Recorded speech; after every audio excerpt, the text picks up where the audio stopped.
ini, produk pangan ini sampai ke Singapura, pemirsa.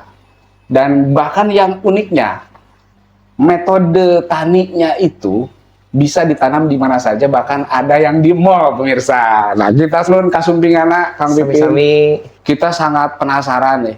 Siap. Sering melihat produk. Ketika saya menentukan dulu, saya sempat berpikir ingin usaha apa namanya yang sekarang lagi ngehit ya, perikanan. Wah, perikanan Kuningan kurang cai ternyata.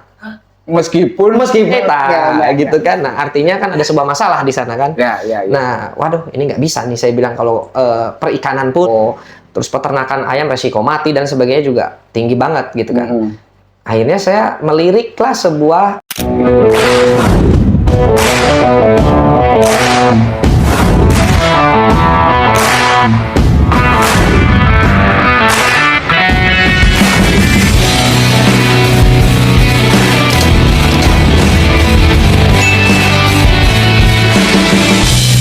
Assalamualaikum warahmatullahi wabarakatuh, pemirsa Kuningan Mas Channel. Kita kembali ke podcast Kuningan Mas. Malam ini pemirsa, kita sudah siapkan melon ini, melon yang merangsang ya, merangsang selera pemirsa. Dan kita sengaja pemirsa, kita akan menggali mengenai melon ini, dan ternyata ada seorang pemuda pemirsa yang tekun di bidang melon ini, seorang petani milenial pemirsa. Beliau sampai mampu mengekspor produk ini, produk pangan ini sampai ke Singapura pemirsa. Dan bahkan yang uniknya itu metode taninya itu bisa ditanam di mana saja, bahkan ada yang di mall pemirsa. Nah, kita sambut deh Kang Pipin, Wilujeng Wengi, Kang Pipin. Assalamualaikum. Waalaikumsalam warahmatullahi wabarakatuh. Sampurasun. Rampes. Siap, Kang Deden, hatur nuhun. Hatur nuhun. Hatur nuhun kasumpingana, Kang Pipin. Sami-sami. Kita sangat penasaran nih. Siap. Sering melihat produk melon ini di medsos-medsos gitu kan, sampai event-eventnya juga banyak gitu kan. Siap. Sampai kemarin Pak PJ Bupati sering mempopulerkan ini, kemudian Bupati-Bupati Padian dan lainnya gitu kan. Pak Wahyu ya. Siap. Jadi kita ingin ngobrol-ngobrol santai nih sama Pak Pipin. Bagaimana sih sampai menggeluti buah melon ini gitu kan. Baik. Kan Pak Pipin asli Kuningan ya, asli Ancaran ya. Ancaran, betul Kang Deden. Kita ingin dengar cerita langsung dari Kang Pipin, bagaimana tuh kisahnya, terus sejak kapan gitu kan menggeluti buah ini. Baik. Maka Kang Pipin. Siap, hatur nuhun Kang Deden. Alhamdulillah pada kesempatan hari yang baik, saya dikasih kesempatan untuk berpodcast nih sama Kang Deden. Kalau saya dengar Kang Deden udah lama banget seperti itu, dengan Kuningan Mas itu udah lama banget, dan salah satu parameter media online di Kuningan lah ya yang mungkin ratingnya paling tinggi. Alhamdulillah. Karena ini saya sering datang ke desa. Ketika saya datang ke desa, saya kan selalu memapping potensi-potensi, termasuk salah satunya adalah jangkauan informasi. Ya. Karena ini hal yang penting, Kang. Kenapa saya selalu menanyakan sampai ke pelosok, informasi melon sampai ke pelosok, melalui apa dan lain sebagainya. Ini adalah bagian dari strategi kita untuk penguatan di dalam promosi informasi mengenai Kuningan teh punya potensi penghasil melon premium terbaik di Jawa Barat. Melon terbaik premium terbaik di Jawa Barat. Dan insya Allah mungkin sekarang kita lagi berusaha go nasional, meskipun produk kita seperti tadi Kang Deden sampaikan, produk kita sudah sampai ke Singapura, Kang Deden. Dan itu alhamdulillah kita dari bulan Maret 2025 ini kita sudah mengekspor per 3 pekan itu 8 ton sampai 10 ton ke Singapura. Singapura. Betul. Dan kita memang saat ini sebagai supply chain, dalam arti sebagai supply chain ini kita bukan sebagai eksportir utama. Eksportir utama kita ada salah satu perusahaan besar di Bandung kebetulan, Kang Deden. Kita supply ke mereka yang mengekspor ke Singapura. Tapi produknya dari kita. Cuman sayang Kang Deden, saya itu kadang-kadang di sisi lain dari sisi bisnis ya, bagi kami di Equanic Agri Nusantara itu adalah kebahagiaan. Tapi di sisi lain kami dari Equanic Agri Nusantara itu ada kesedihan dan keprihatinan. Kenapa? Karena produk yang kami kirim itu hampir 90% bukan dari Kuningan. Kok bisa gitu? Nah, ini bagian daripada memang kan Kuningan ngetren melon ini baru 2 tahun belakangan ini.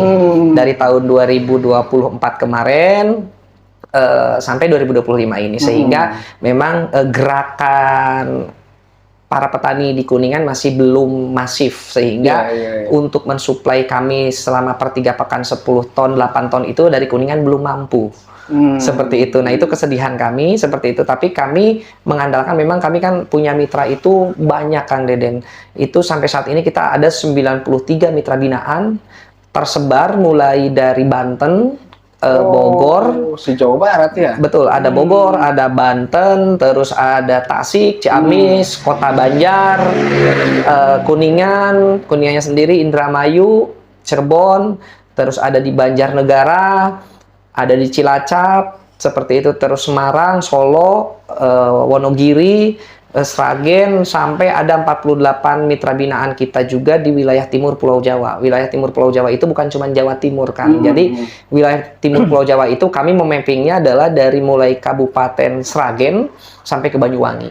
Itu terbanyaknya di sana. Memang penghasil melon kebanyakan adalah dari wilayah timur Pulau Jawa.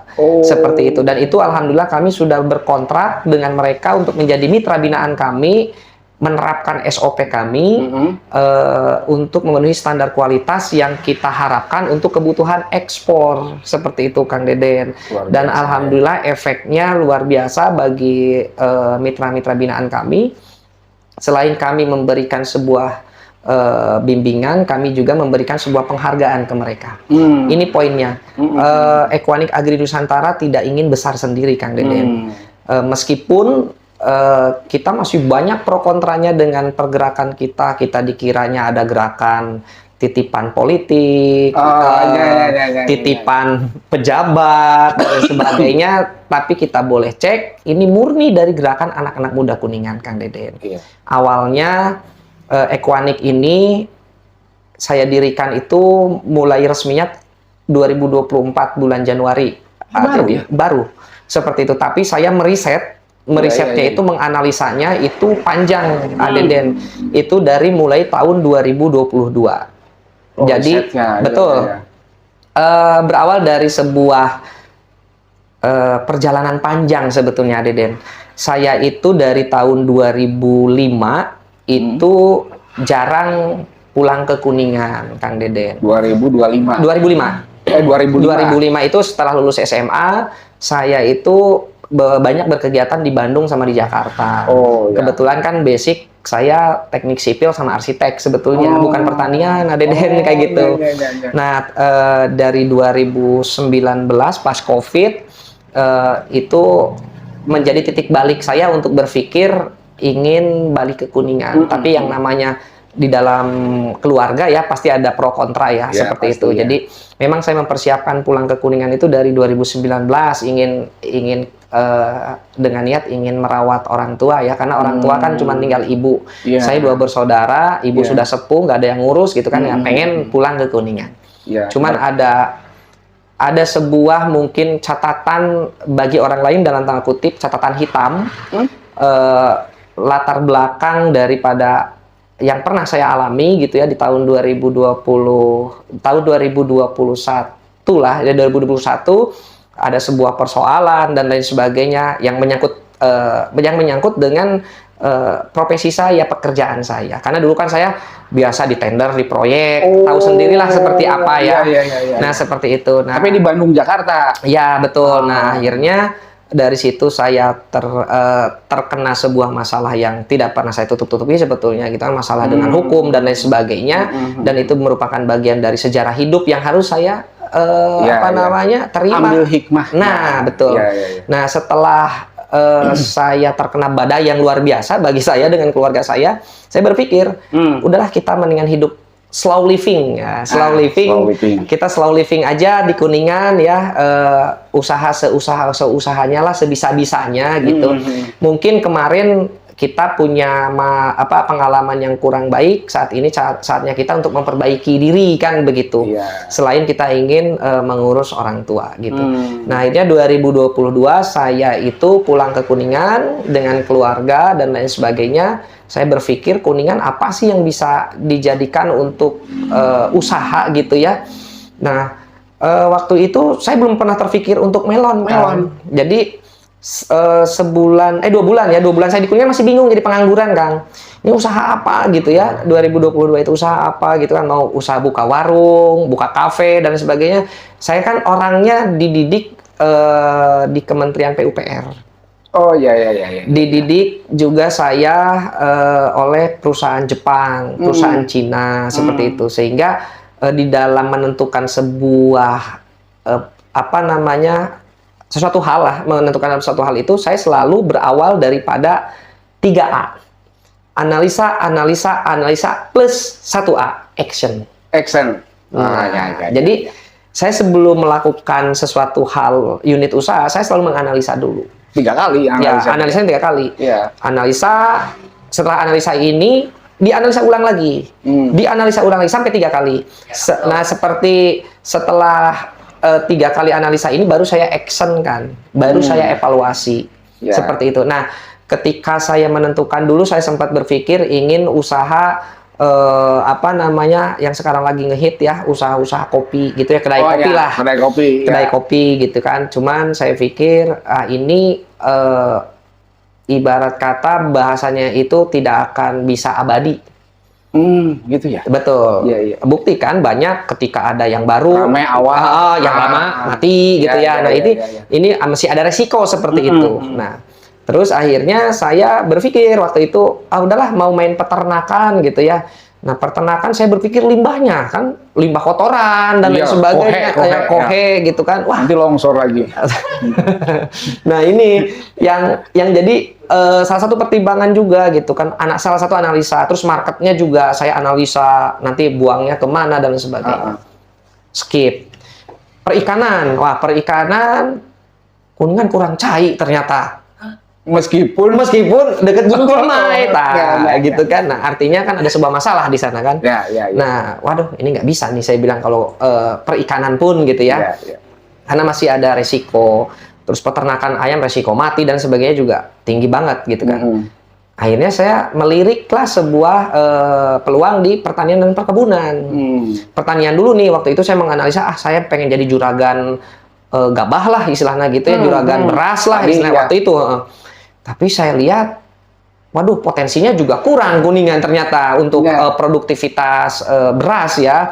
Terus resikonya juga buangannya saya harus bersaing dengan perusahaan-perusahaan besar yang sudah ada di Kuningan. Nah, seperti itu. Mau main di sayuran juga sama. Saya bilang ini resikonya masih tinggi. Nah, akhirnya saya berpikir buah pertamanya.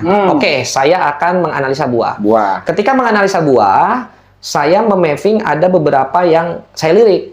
Ada pepaya, ada pisang, terus duren. Mangga enggak? Iya, mangga. Salah satu saya analisa juga mangga, terus anggur juga, betul. Nah, melon tidak terpikirkan waktu itu. Enggak sama sekali tidak terpikirkan. Saya menganalisa dan lain sebagainya, saya sampai menghubungi supplier yang biasa ngambil hasil panen ke Sunfry dan sebagainya, survei harga dan lain sebagainya.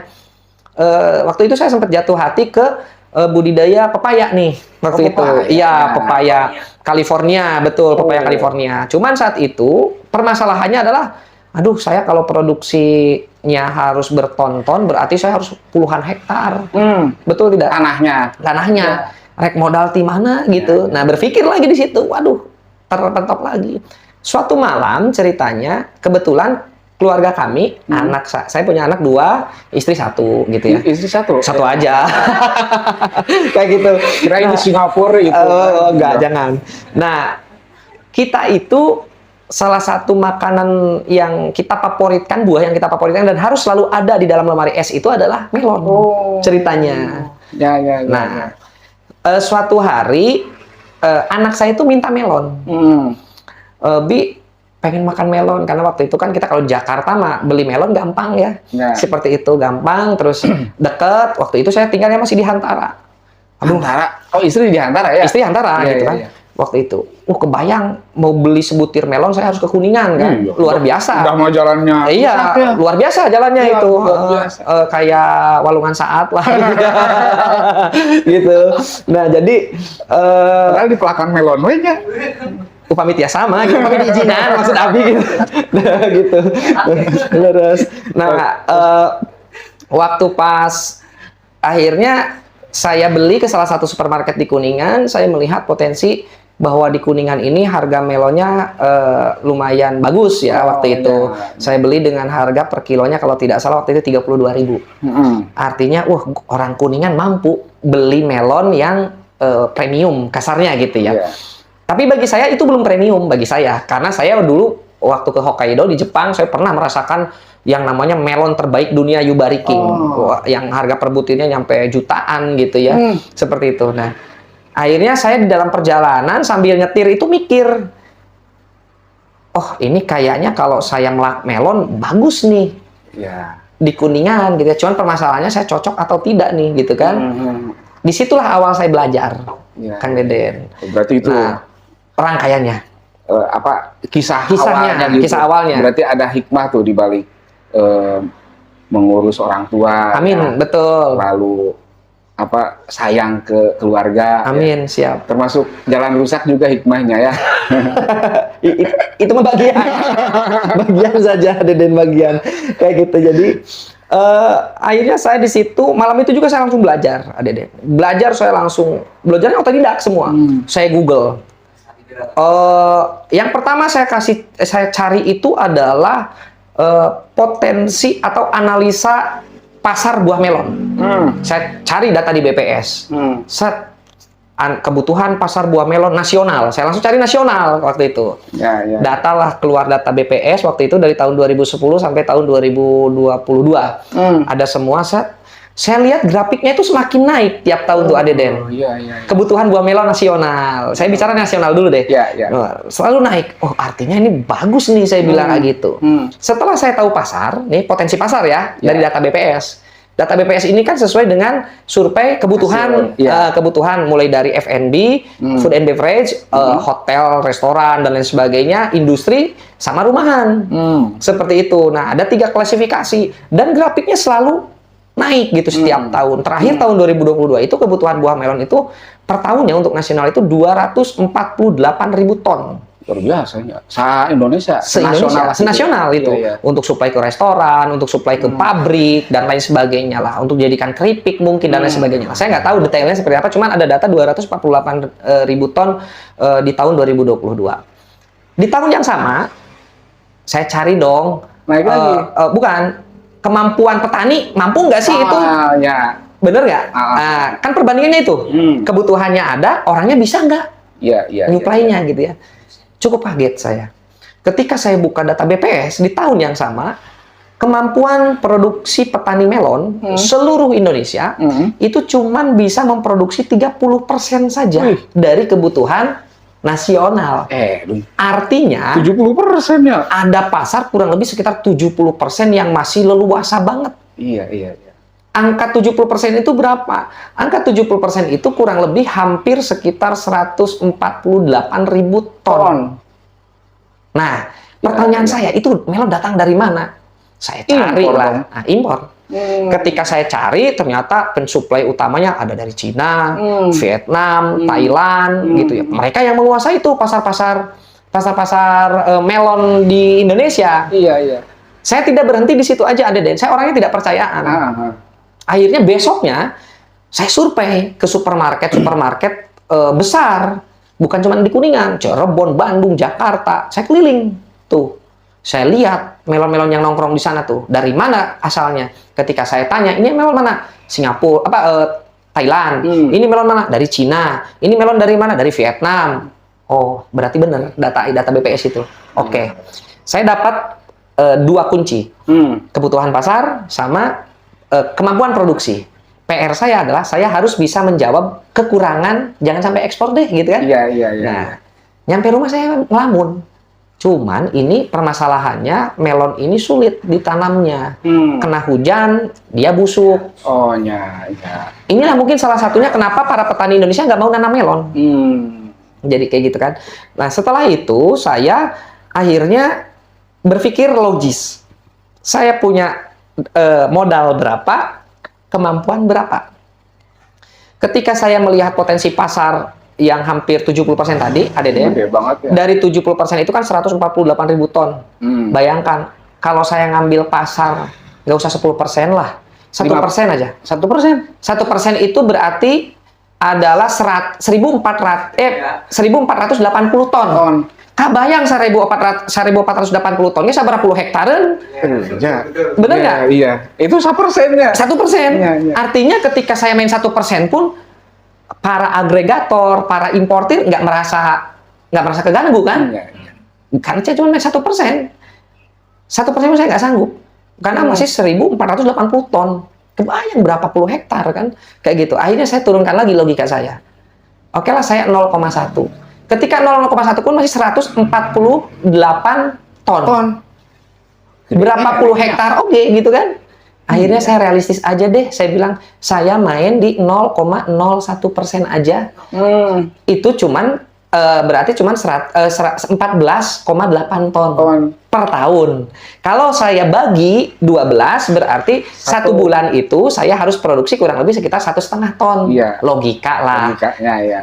Istilahnya masih masuk akal kan. Nah, dari target yang tidak muluk-muluk ini, akhirnya oke lah, berani saya dengan modal yang ada, saya main di 0,01% untuk main di pasar nasional gitu, ADD. Nah, akhirnya saya meriset, orang geus boga pasar, tapi orang tuh bisa melakna gitu ya. Nah, akhirnya saya itu belajar. Iya. Ini cara melak melon kumaha sih? Saya klasifikasikan, ada analisa metode konvensional, ditanam di tanah seperti para petani pada umumnya. Yang kedua adalah metode secara hidroponik pada biasanya. Pertamanya cuma 2. Saya pelajari. Itu belajarnya di Kuningan masih atau di luar? Di Kuningan di sini, di depan laptop aja gitu. Akhirnya saya pelajari cara konvensional teh kumaha, cara pembenihan, cara nanamna, memperlakukan tanah dan lain sebagainya. Dapatlah satu kesimpulan. Oke, saya pindah analisa yang kedua. Analisa yang kedua itu adalah metode hidroponik. Kayak gitu kan, dari mulai cara penanaman dan lain sebagainya. Dapat kesimpulan kedua. Saya bandingkan kesimpulan 1 dan kesimpulan 2 dari sisi investasi besar di kedua. Hidroponik. Iya. Betul. Nah, tapi dari hasil lebih bisa menjanjikan.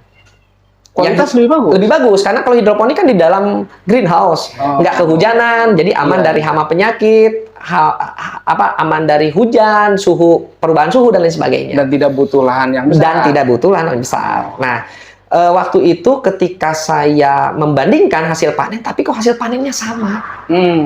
Yang konvensional juga 1-2 butir per pohon. Yang hidroponik yang biasa juga 1-2 butir per pohon. Nah, akhirnya saya tiba-tiba terbesit di pikiran, ini di Jepang kenapa bisa nanam melon begitu bagusnya gitu kan? Akhirnya saya punya rekan di Jepang, di Hokkaido, Nakamura. Saya ngomong ke Nakamura lewat email. Laki perempuan? Laki. Kalau perempuan bahaya. Gitu ya. Nah, ini saya nanya, Nakamura-san, saya minta tolong carikan buku-buku referensi tentang penanaman melon di Jepang kayak gimana. Saya bilang gitu. Dikasihlah referensi Adeden. Tapi masalah lagi. Bahasanya kan bahasa eta gitu. Tuh ngerti gitu. Iya, urang kumaha gitu kan. Akhirnya ya udah, saya nyari orang yang bisa menerjemahkan, saya bayar, pengerjemahkan buku ieu gitu kan. Akhirnya saya pelajari. Ternyata ada sebuah harta karun yang saya temukan, Adeden. Apa itu? Di Jepang itu penanaman melon itu bisa menghasilkan produktivitas lebih tinggi dibandingkan dengan pada umumnya di Indonesia. Satu pohon bisa berbuah sampai 10 sampai 20 butir. Biasanya 2. Biasanya cuma 2. Betul. Nah, artinya di situ tuh saya akhirnya membedah tuh, tambah semangat. Ini gimana sih metodenya? Akhirnya saya pakai cara metode ATM, mengamati, meniru, selalu saya modifikasi.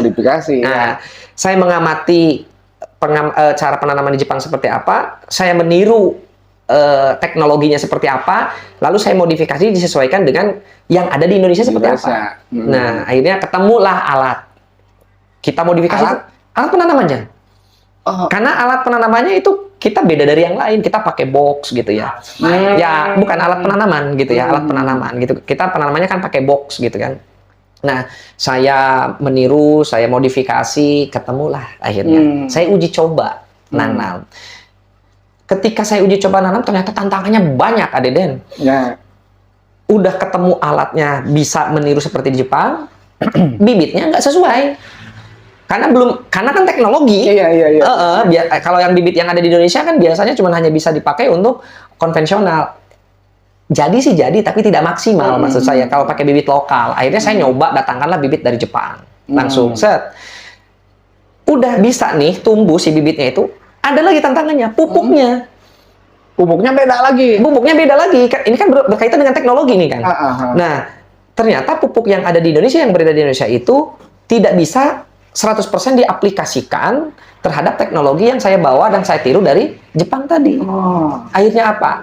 Saya dipaksa untuk bisa membuat pupuk, ngebongkar, meracik sendiri gitu kan. Itu dari Jepang juga? Referensinya dari sana gitu kan. Jadi bahasanya itu kamu harus bisa ngobrol dengan tanaman. Hari ini kamu butuhnya apa ya? Kalau hari ini misalnya butuh bubur, ulah diberi bakso. Gitu. Nah, gitu kan. Kalau hari ini masih bayi, jangan dikasih biskuit, jangan dulu dikasih gorengan, gitu kan. Nah, kalau hari ini masa vegetatif, jangan dulu dikasih pupuk yang masa generatif. Nah, akhirnya saya harus ngebongkar lagi nih rumus-rumus kimia, ini gitu kan. Alhamdulillah, akhirnya jago kimianya, Bang. Sebetulnya waktu pas zaman sekolah masuk bolos ya kami ayah ibu guru Bunia Bu di STM Gunung Keling hapunten Bu. STM Gunung Keling. Betul, waktu itu guru kimia saya ada Bunia ya seperti itu. Saya paling jelek nilai kimianya sebetulnya, tapi akhirnya hikmahnya karena Bunianya itu bagus ngajarnya, jadi masuk gitu ya. Betul. Jadi masuk sampai keingat gitu. Sama satu lagi, saya jadi kepikiran juga dengan guru fisika saya, karena kan kimia fisika kan harus jalan nih. Harus jalan. Ya mekanika fluidanya dan lain sebagainya itu ada Pak Ramlan tuh, keren juga tuh guru fisika saya dulu dari SMP, mulai dari SMP saya fisika tuh paling benar. Iya. Cuman waktu pas masuk SMA fisikanya agak bagus lah karena gurunya bagus. Pak Ramlan salam hormat Pak kayak gitu. Nah, itu waktu itu saya menyelaraskan di antara fisika sama kimia kan. Karena ada sistem kan, sistemnya kan fisika, rumus fisika dengan sistem kimia. Reaksinya kan ketemu ketika ada fluida kayak gini, nanti reaksi kimianya seperti apa. Itu sampai dihitung kayak gitu ada deh. Jadi analisanya panjang sekali. Dari akhir tahun 2022 sampai akhir tahun 2023 baru selesai semuanya terbangun sistem itu. Berarti masuk analisis yang ketiga itu. Iya, betul. Baru 2 tahun. Setahun setengah. Itu bongkar pasang, mulai dari alat. Waduh, saya udah diomelin lah sama istri, micunan we duit, cenah teu jadi-jadi gitu kan. Ya yang namanya riset ya, gitu. Bongkar pasang pastilah. Kayak gitu. Nah, akhirnya tahun 2023 bulan November ketemulah ibarat kata formasi yang udah agak sesuai nih, mulai dari alatnya, tanamannya, pupuknya kayak gitu. Udah sesuai. Ceritanya ketika sudah sesuai ini saya mencobalah menanam. Gitu kan, menanam. Ternyata di bulan Januari tahun 2024 itu saya masih ingat panen perdana tuh. Panen perdana kalau nggak salah dimuat juga di Kuningan Mas waktu itu, seperti itu. Nah, waktu itu memang pas kebetulan momennya adalah yang menjabat itu adalah PJ waktu itu kan. Nah, saya itu memberanikan diri Kang. Hmm. Jadi saya tanaman uji coba tuh bukan berhektar-hektar, cuma 3 pohon Kang. Itu teh udah langsung hidroponik. Udah hidroponik, ya udah yang tadi yang kita riset itu. Nah, itu cuma 3 pohon kan. Ya, 3 pohon waktu itu, satu pohon berbuahnya rata-rata 15 butir dan premium semua. 15 mah tuh luwih di Jepang ya. Iya, Tadi betul. kan contoh 10 kan. 10 ya betul lah kayak gitu. Nah, akhirnya waktu itu saya gambling kan. Saya nggak tahu kualitas melon ini seperti apa. Teuing amis, teuing henteu gitunya, cuman gede na we gitunya. Oh, gede. Oh ya gede-gede rata-rata 2 kiloan kan. Nah, akhirnya waktu itu wah ini saya bilang dinas terkait, maksud saya Dinas Pertanian Kabupaten Kuningan harus tahu hasil riset saya. Maksud saya niatnya cuma hanya untuk kebermanfaatan gitu loh. Ya seharusnya kan di Dinas Pertanian yang riset. Kan? Betul. Ya nggak apa-apa sih, meskipun kita juga gitu. Nah, nah, akhirnya saya itu memberanikan diri datang ke pendopo kan. Saya langsung datang ke pendopo saat itu. Saya ngantar surat permohonan kepada waktu itu kepada Pak PJ Bupati atau kalau zamannya Bupati pasti bupatinya bukan PJ-nya kan seperti itu. Nah, akhirnya waktu itu saya ngomong ke bagian Setda, sempat diketawain kan saya. Sama Sama orang-orang Setda gitu. Jadi diketawainnya itu gini, kan saya ngomong, Pak, ini kita mau permohonan Pak Bupati berkenan untuk memetik melon. Saya bilang kayak gitu, perdana nih. Saya bilang kayak gitu. Oh emang Kuningan ada melon katanya gitu. Oh sebelumnya sama sekali nggak ada? Nggak ada. Ya ada tapi konvensional dan itu pun mungkin cuma 1-2 lah, tapi nggak ada lah, nggak ada. Udah buruk, udah. Ya udah, pokoknya nggak ada aja. Nah waktu itu saya ngomong, terus kata temen di Setda itu ngomong berapa puluh hektar yang mau dipanen. Nah gitu kan? Betul. Nah saat itu saya bilang nggak banyak, cuma 3 pohon. Diketawain.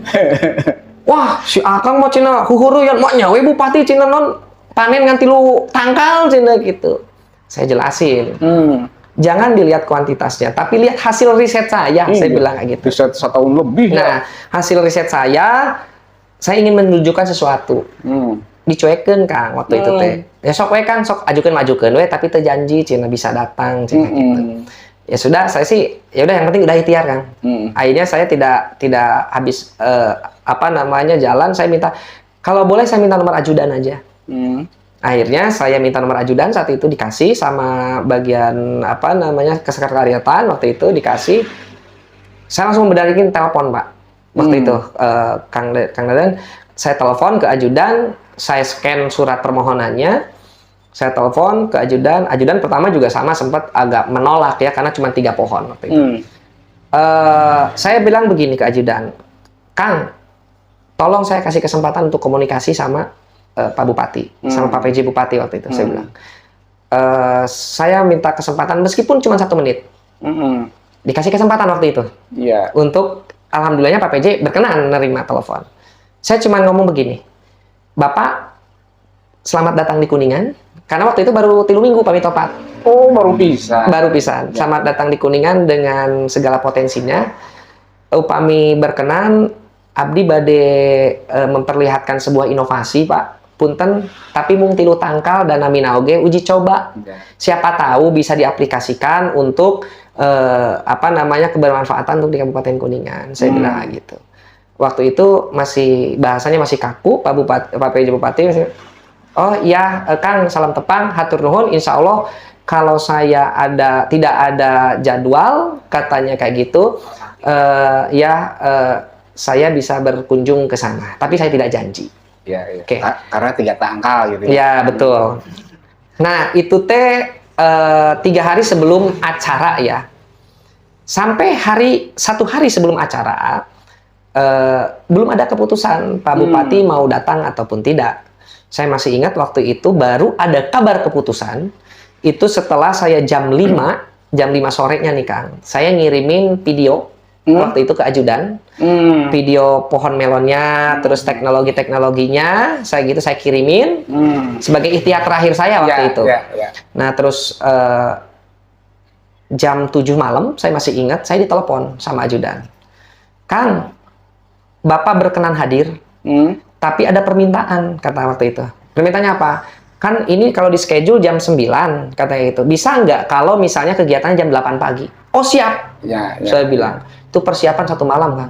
Ya. Persiapan 1 malam karena jam 7 malam baru ada keputusan. Ayo kita gerubah-gerubuk gitu kan, sampai bikin jalan akses pun saya untuk nyari pasir ke sungai Kang, untuk melester, untuk turun gitu kan. Karena emang di Hantara ya? Di Hantara waktu itu kan rumah mertua tuh di atas, kebun kecil saya itu di bawah gitu. Jadi waktu itu jalan, kalau biasa saya mah kan lewat cuman hanya tanah merah gitu ya, di Siti Soledad atau gitu kan. Akhirnya itu di pasir. Itu sejarah banget lah. Saya jam 11 malam dengan teman-teman Karang Taruna di Desa Hantara itu kompak gitu kan. Karena mau kedatangan Pak Bupati, gembira banget lah kayak gitu. Akhirnya kita bikin tangga darurat itu, saya masih ingat, sampai semen pun pinjam dari pembangunan masjid. Saya masih loh, betul kan ini. Tapi tos gantiannya atau besok enggak sih, malam itu saya ganti pakai uang gitu. Jadi malam itu saya langsung pakai, udah malam, mana ada gitu kan, toko material buka gitu kan. Nah, akhirnya anak-anak Karang Taruna kompak mikir, aduh ini konsumsinya kumaha gitu ya. Kita mikir, akhirnya dikumpulin tuh teman-teman Karang Taruna. Udah sok, isukan si ieu nyeun sambal, si ieu nyeun liwat, si ieu nyeun niangan ini. Sampai untuk lalapan kita kaleuweung peuting-peuting jam 2 ngalah kalapa jam 3 pagi. Itu untuk sajian. Naik tanggal kalapa jam 3 pagi, Kang. Ngalah daun jambu mede, terus ngalah daun singkong. Pokoknya nu aya we lah geus nu aya di kebon gitu ya. Saking kita gembira ya, diapresiasi waktu itu. Akhirnya alhamdulillah teman-teman dari Karang Taruna juga kebetulan punya grup sanggar. Kita sampai bikin upacara mapag ya. Dan itu dadakan semua. Upacara mapag lah. Penyambutan gitu ya? Penyambutan gitu. Penyambutan sampai orang nggak pernah tahu kalau itu cuma kerjakan sangkuriang 1 malam. Dikiranya beberapa hari. Loh ini, betul. Kayaknya Pak PJ belum tahu ini ya? Mudah-mudahan nonton sekarang ya? Kayaknya sih belum tahu ini. Gitu. belum tahu kayak gitu. Nah, waktu itu alhamdulillah beliau datang, terus Pak Camat Hantara juga tuh, Pario tuh luar biasa itu. Pario. Oh iya, Pario tuh. Itu orang yang paling mensupport kita juga waktu itu. Pario jam 8 malam kalau tidak salah telepon, iya isukan bener katanya Pak Bupati rek Hantara, orang cenah kumaha cenah gitu, oriwol gitu ya. Ini Pario malam-malam, Mbak. Itu luar biasa, beliau kan rumahnya di sini Cigintung ya. Malam-malam gua Hantara itu. Jam 9 atau jam 10 waktu itu ya, alhamdulillah waktu itu juga dikasih support sama Pario, ngasih untuk tambahan belanja lah, alhamdulillah gitu ya, gitu apresiasi kan kita harus sampaikan gitu. Saya tidak nutupin gitu kan waktu itu sama Pario, Gus tah abdi tiasa mung saukur masihan sakieu cenah gitunya ya, cukuplah keur meuli beas 50 kiloin mah gitu ya, alhamdulillah. Nah, gitu. Jadi bagus emang Pario mah. Iya betul. Nah akhirnya di situ kita dadakan sampai Pario pun sampai nginep. Nginep Pak, nginep di kantor kecamatan gitu. Biasanya mah enggak ya? Biasanya mah enggak gitu. Itu karena besoknya ada Bupati. Ya Bapak Bupati sampaikan apel pagi juga dadakan itu di kecamatan. Apel pagi, setelah apel pagi baru upacara, dan disitulah kita mendapatkan ruang apresiasi, Kang. Jadi waktu itu sesuai feeling saya. Feeling saya waktu itu, ini kalau dikenalkan pasti akan ada respon bagus lah dari pemerintahan. Saya tidak nyari proyek, enggak. Saya harus digarisbawahi, saya tidak pernah, saya tidak nyari proyekan ke Pemda ya, enggak ada. Tos tobat lah. Ya, justru saya itu ingin memberikan kebermanfaatan. Siapa tahu ini bisa diaplikasikan ke desa-desa yang saat ini punya BUMDes. Kan bingung kan, BUMDes mau usaha apa sok atau melak melon, abdi nu meulina. Kan cerdas gitu ya. Abdi teu kudu hektar-hektaran kan gitu ya. Nah, akhirnya di situ Pak Iip waktu itu datang, metik, langsung nyoba deg-degan. Ya amis mual, alhamdulillah manis. Nah, akhirnya kata Pak Iip, wah ini bagus nih kalau misalnya dijadikan sebuah komoditas baru di Kabupaten Kuningan lamun dikembangkeun gitu ya. Nah, tunda bayar.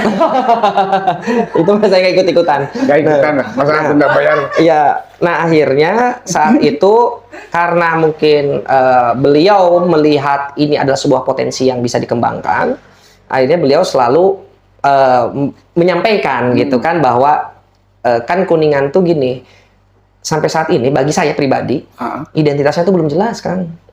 ikonnya teh. Ikonnya tuh apa sih gitu kan, Kuningan tuh disebut daerah Pertanian, perta- pariwisata gitu nah ya. Iya, sok disebut daerah pertaniannya apa sih unggulannya? Iya. Kan masih kalah sama Indramayu. Iya. Kalah masih sama Karawang kan? Meskipun surplus ya. Masih ke surplus gitu kan, tapi kan tidak terkenal beras Kuningan, masalahnya kan gitu ya. Tidak wow lah. Ya betul. Ya. Nah kalau Cianjur punya misalnya Pandanwangi dan sebagainya, Kuningan kan belum ada sesuatu hal yang menonjol di dunia pertanian. Pernah ada bolen gitu Nah kan. boleh, betul. Nah sebetulnya bolen itu udah bagus, cuman ya itu tadi kurang promosi. Ya. Betul seperti itu. Nah akhirnya di situ ada sebuah seminggu kemudian saya dipanggil sama beliau ke pendopo, lewat ajudan kan dipanggil sama bapak kayak gitu. Terus akhirnya beliau menggali gitu kan potensi, dan beliau ngomong ini bagus nih kalau dijadikan sebuah identitas Kuningan kayak gitu. Iya. Jadi Kuningan terkenal dengan melon premium Cina gitunya. Iya. Nah akhirnya dari statement itulah saya semangat ingin mengembangkan gitu kan, membina dan lain sebagainya. Bahkan dari situ saya langsung sebagai timbal balik terima kasih saya kepada pemerintahan Kabupaten Kuningan yang mau saat itu datang ke Hantara, saya menghadiahkan ilmu dan dedikasi saya diwakafkan untuk Kabupaten Kuningan. Hasil riset itu Saya wakafkan, Kang. Jadi punten kalau kemarin ada framing wah Equanic erek nyangan proyek tina BUMDes tina gitunya. Aduh amit-amit sampai saat ini ada nggak sih BUMDes yang istilahnya jadi mitra gitu. Ya misalnya nanam melon terus misalnya greenhouse-nya kita yang bangun dan lain sebagainya, nggak ada kan. Justru saya ngomong ke Noe lah, masalah itu masuk we dibangun sorangan, saya mah nggak ukur urusannya, saya perlu melon gitu. Ya. Dibeli sama kita. Karena itu kebutuhan banyak. Banyak. Satu juga ya. Betul. Nah, setelah saya dapat apresiasi, akhirnya saya pitching nyari pasarnya. Kan. Saya datengin ke supermarket, saya liatin produk saya, ternyata luar biasa, Adeden. Responnya Di Kuningan, masih di Kuningan nih? nggak hanya di Kuningan, Jabodetabek sama Jawa Barat. Waktu itu saya langsung ke grupnya retail modern dan lain sebagainya. Ketika dikenalkan bahwa itu adalah melon yang saya pelaknya lira, pada nggak percaya. Ini benar dari Kuningan, betul. Ada berapa banyak? Oh saat itu saya deg-degan. Kebunnya can ayah, gitu. Ya cuma saya kenalin aja dulu gitu kan. Tilu tanggal gitu. Kenalin aja dulu gitu kan. Akhirnya semakin kesini Bank Indonesia juga kepala Bank Indonesia sampai nyempetin dari Cirebon ke Hantara kan, gitu kan untuk melihat sebuah inovasi ini. Akhirnya kita waktu tahun 2024 diminta sama Bank Indonesia untuk membantu program Bank Indonesia tentang kemandirian pondok pesantren. Nah akhirnya kita bantu pergerakan itu untuk menciptakan pondok pesantren ini supaya memiliki unit usaha untuk penghasilan pesantren. Ada 2 prototipe yang kita jadikan pilot project. Yang pertama Al-Multajam, yang kedua El Ajam di Kuningan dua-duanya. El Ajam itu di Ciwiru, daerah sana kan, Mandi Rancang. Terus satunya lagi adalah Al-Multajam yang di Jalaksana. Nah, alhamdulillah semuanya berhasil kan. Semuanya berhasil, mereka bisa produktivitasnya bagus, hasil panennya pun bagus gitu kan, dan marketnya pun jelas gitu ya. Nah saat itu saya punya kebutuhan melon itu hampir sekitar 2 ton lah sebulan, baru 2 ton sebulan waktu itu, belum ekspor. 2 ton dari sebulan. Pesantren bukan gabungan. Bukan, kebutuhan pasar. Kebutuhan. Permintaan pasar ke kami. Permintaan pasar ke kami itu dari bulan Agustus 2024 itu kita sudah 2 ton per bulan. Cuman kan saya belum bisa produksi. Akhirnya saya ngebina lah beberapa kelompok, ngebina beberapa perorangan untuk bisa mensuplai. Karena saya jadi petani, tapi petani yang berpikir luas gitu. Saya tidak perlu harus capek sendiri, tapi saya membina orang, hasil panennya biar saya yang beli, saya yang salurkan.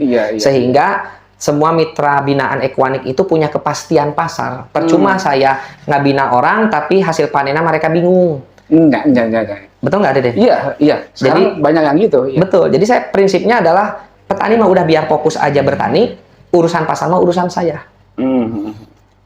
Saya buka, Adeden. Selama ini, ketika saya survei ke petani ke Jawa Timur, Jawa Tengah gitu ya, mereka itu melon itu mau sebagus apapun dibeli paling tinggi itu 18.000 sampai 21.000 per kilogram. Bahkan kalau lagi surplus, lagi panen bareng lah, ditekan sampai 2.000 perak. Weh, per kilo. ya, ya, ya. Betul, itu sampai 2.000 perak per kilo. Saya di situ tuh ada sebuah keprihatinan yang luar biasa karena saya tahu melon ini diterima sama retail modern itu tuh dengan harga tinggi banget. Bisa sampai 50.000 sampai 60.000 per kilo. Tapi ke petani ditekan gitu loh. 2.000 perak istilahnya, terus sampai paling tinggi 18.000 sampai 21.000 gitu ya.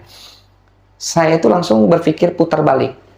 Saya dapat dari retail modern A.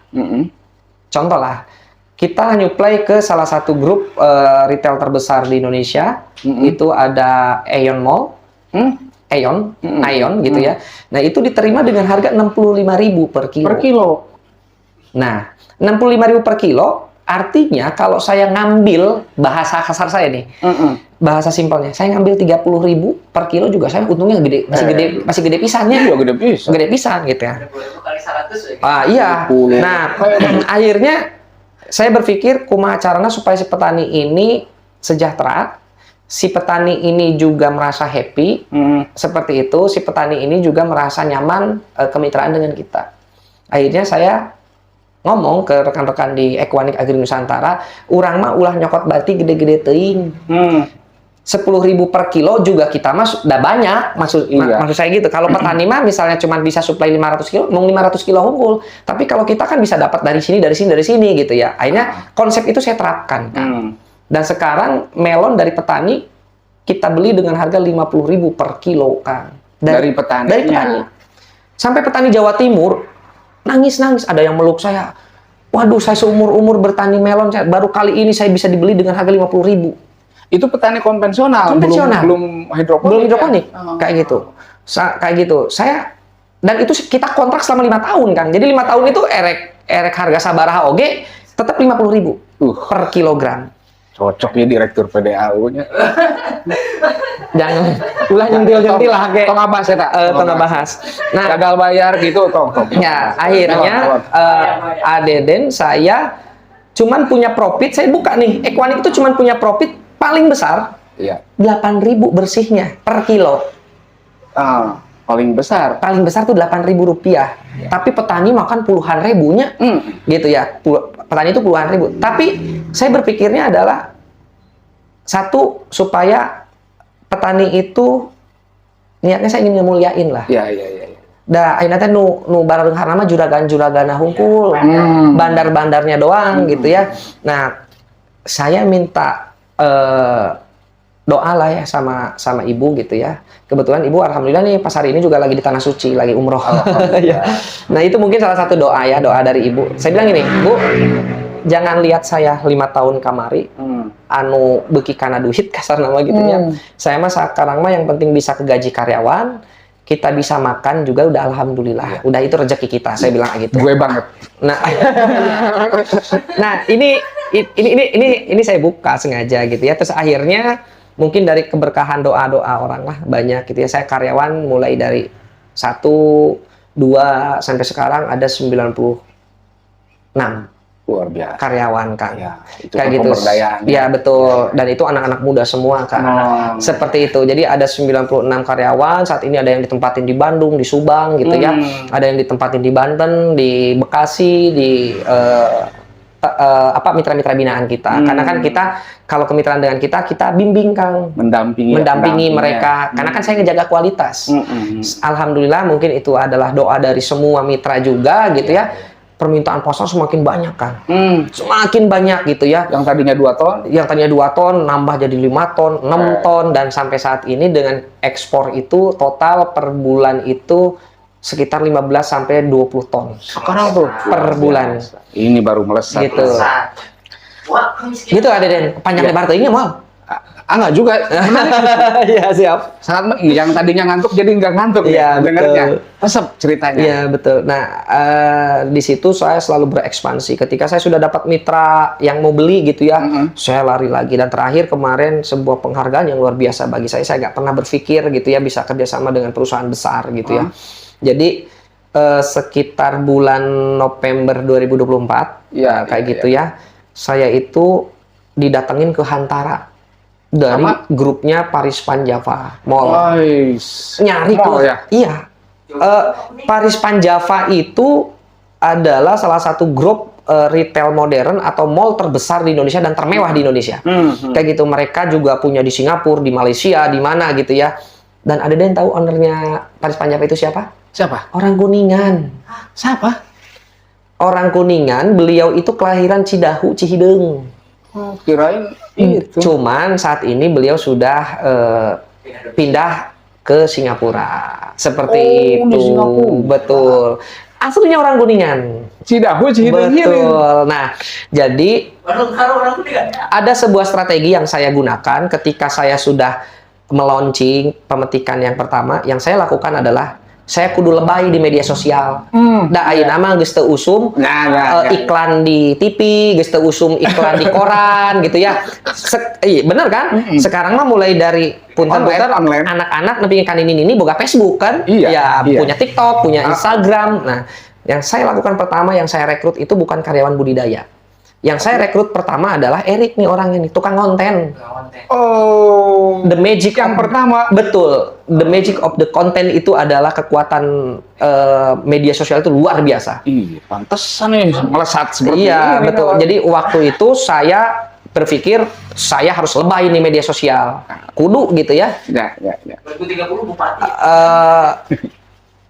Waktu itu saya berpikir berkaca kepada punten-punten ya pejabat-pejabat yang punya tim media sosial gitu ya, kinerjanya diakuin gitu ya. Nah, terus lihat online shop juga kan sekarang udah zamannya digital semua. Digital. Akhirnya Ya. saya merekrut tim konten kreator, saya gaji, informasikan kita punya melon, kita punya teknologi dan sebagainya. Akhirnya dari media sosial inilah yang mendatangkan uang dari 2000, ini saya bukan nih, nggak apa-apa ya, biar orang tahu. Ekuanik nah bisa ngayakeun event gede duit nanti mana? Itu kan dibuka. Iya, Nah, iya. ini kan jadi pertanyaan gitu kan. Ini saya buka gitu ya. Setelah saya ngonten di media sosial itu, akhirnya datanglah pasar, datanglah mitra gitu ya. Datanglah mitra itu kurang lebih saya hitung baru sekitar sebulan yang lalu dari 2024 sampai sekarang itu omset kita sudah di angka sekitar 17 apa? miliar. Luar biasa. Tahunnya. Ya. Luar biasa. Bayangin, contoh kecil begini. Melon ini kita jual untuk ekspor itu, Kang Deden ya, itu diterima di harga 4,5 dolar. 4,5 dolar kalau sekarang kursnya 16.000 berarti sekitar 74 ribuan per kilogram. Ya. Saya beli dengan dari petani rata-rata karena on farm itu 40.000. Betul ya, 40.000. 30. Berarti ada profit kurang lebih sekitar 35 ribuan per kilo. Per kilo. Kali 10 ton, 350 juta. Ya. Itu. Luar Ada deh, biasa ya. seperti itu. Baru 2 tahun kan, 2024. Iya, betul. 2025. Nah, itulah dapur kita. Cuman saya bagaimana caranya hasil ini juga bisa memberikan kebermanfaatan. Khususnya untuk anak-anak muda Kuningan, untuk Kuningan dan sebagainya. Seperti itu ya. Dari situlah akhirnya berawal dari situ respon dari luar. Saya punya mitra binaan, bahkan tarif saya saat ini Adeden. Tarif kalau saya ngasih pelatihan. Asik. Tapi non Kuningan ya. Oh, non Kuningan. Kalau Kuningan kan udah diwakafkan. Iya. Iya, kalau Kuningan udah diwakafkan. Khusus Kuningan sampai saat ini coba tanyalah ke semua desa ataupun kelompok ataupun perorangan yang saya latih ada nggak yang ditarif? Nggak ada. Dan ketika dikasih pun saya nggak mau. Saya selalu percaya bahwa segala niat baik tidak akan pernah berlalu sia-sia. Iya, ini nih namanya putra daerah. Seperti itu. Jadi dan alhamdulillah Allah itu ngasih dari jalan yang lain. Saya pernah ngomong di depan laptop lewat Zoom meeting dibayar 4.500 dolar selama 45 menit. 4.500 dolar. Ya, Pesertanya itu mitra binaan saya yang di Malaysia. Malaysia. Ya, 4.500 dolar. Seperti itu, hampir sekitar 85 juta. Cuma 45 menit saya ngomong. Aduh, kapan saya gitu ya? Seperti itu. Terus kalau tarif di luar daerah itu rata-rata sudah 2 digit juga lah. Tapi 2 digit tapi ya masih di bawah masih di bawah 20-an lah kayak gitu. Kalau saya sekali ngasih pelatihan. Seperti itu. Karena bagi saya ilmu ini mahal. Mau. Riset ini luar biasa perjalanannya. Sampai pas saya aku pemajikan. Eta encan deui disangkana itu iya gitu Nah, ya. Itu eta. jadi makanya saya kalau ke orang luar Kuningan saya selalu ngasih tarif gitu ya. Dan pernah kita di Bandung saya ngomong cuma 60 menit 17.500.000 kayak gitu. Terus pernah juga di Jawa Timur, Jawa Tengah gitu ya. Ya alhamdulillah. Tapi itu bukan untuk diri saya pribadi, Aden. Sampai saat ini saya selalu ngomong ke istri saya, kita jangan pernah berpikir dulu 7 tahun ke depan kita punya apa, ngasilin apa dari Equanic. Tanya istri saya. 7 tahun ke depan. Iya, karena bagi saya merintis usaha itu 3 tahun pertama adalah membuat formasi, 3 tahun berikutnya adalah mengevaluasi, 1 tahun terakhirnya adalah penguatan. Nah, jadi jangan heran kalau misalnya saya hasil dari ekspor, hasil dari penjualan melon, profitnya itu saya masih investasikan untuk penguatan konsistensi dan integritas dari Equanic Agri Nusantara. Itu dua ya. Betul. Konsisten, Integritas. Betul, seperti itu. Jadi Iya. bahasa saya adalah yang dihasilkan dari kita itu murni untuk investasi dulu sumber daya manusianya. Berarti gaji karyawan, nyekolahin karyawan. Tahun ini alhamdulillah saya mau nyekolahin 4 orang untuk ke Fakultas Pertanian di UGJ. Luar Kayak biasa. gitu. Beasiswa ya? Beasiswa dari Full, saya. ya. Full kayak gitu. Untuk untuk karyawan saya sebagai upscaling ya, kemampuan kapasitas. Kayak gitu. Tahun ini kita ada 4 orang yang saya mau kuliahkan di Fakultas Pertanian di Universitas Swadaya Gunung Jati Cirebon gitu. Mangga eta can dileueut ya. Eta, Abdi sampai cobaan heula. penasaran ieu. Ieu loba Abdi teh nya geus ningalikeun we si melon teh. Siap. Keke ngaleueut. Mangga ngaleueut heula. Alhamdulillah. Hatur nuhun Aden. Ya, penonton kemarin. Benten. Ya. Abdi kan sering nyobian siap, mangga. melon. Sampai kemarin pas ada event run Bayangkara Linggaran. di Polres. kalau nggak salah di Universitas Muhammadiyah kemarin. Oh, ya masih ya betul. Saya cobain gitu kan. Saya bener ya. Iya, betul. Cuman belum dengar cerita yang tadi. Siap. Nih sekarang beda nih kayaknya nih. Kapitain. Tapi perjalanannya tidak semanis buahnya kayaknya ya. Kalau dilihat dari awalnya. Makanya ini pengen tahu nih setelah Siap. mendengar ceritanya nih. Oke. Hoyong Ki. Enggak dong. Sobianlah. Ini Sobian ini. jenisnya Haruka. Ini Haruka. Oh, beda jenis ya. Kita ada 14 jenis, A. Oh. Betul. Bahkan ada yang lagi kita uji coba saat ini varietas Royal Crown. Satu butirnya itu sudah ada yang PO ke kita 1.750.000. Satu butir. Satu butir. Dan itu memang bibit murni dari Jepang gitu. Kalau yang ini masih 75.000 per kilo. Oh ini ya. Apa tadi tuh Haruka. Haruka. Iya. Bismillahirrahmanirrahim pada nyobian. Iya teh. Cakangan kene gitu. Ada itu kulitnya tipis banget. Harusnya tadi kalau dicuci bisa dimakan dengan kulitnya, tapi ayeuna mah udah dimakan kulit. Entongnya. Data can dicuci mohon. Nyobian we. Siap. Bismillahirrahmanirrahim.